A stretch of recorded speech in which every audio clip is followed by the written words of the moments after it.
কালকে আমি সন্ধ্যা 12:30টার সময় আমার রাত্রে ফোন করছে আমার মাসি শাশুড়ি। ফোন করছে পরে আমি কইছি মাসি আমার কইতেছে আমার বাড়িতে গেছে না। আমি কই না আমার বাড়িতে গেছে না। মাসি কইতেছে তাহলে দেখো না একটু ফোন করে। তাই আমি 2-3বার ফোন করছি, মোবাইল সুইচ অফ হওয়া গেছে। সুইচ অফ হওয়ার পরে আমি কইছি ঠিক আছে আমি দেখতেছি। তারপর আমরা ঠিক একটা 10-15 আমরা বাড়িতে খবর যাই যে হ্যাঁ মৃত রাত্রেতে। হ্যাঁ রাত্রেতে মৃত। কীভাবে হয়েছে গিয়ে দিই আমরা ঝুলন্ত অবস্থায় একটা সুতার সোয়াটার আছে না, সুতার মধ্যে দিয়ে সেটা ঝুলন্ত অবস্থায়।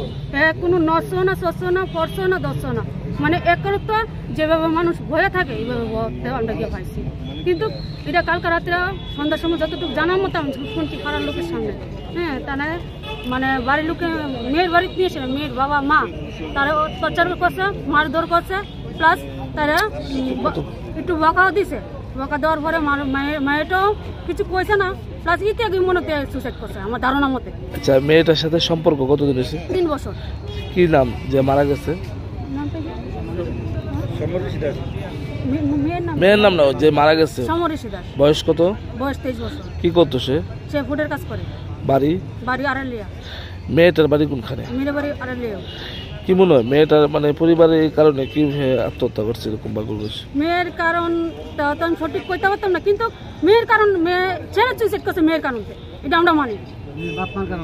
মেয়ের মা বাবা আছে এটার মধ্যে। এখন আপনারা কি চান?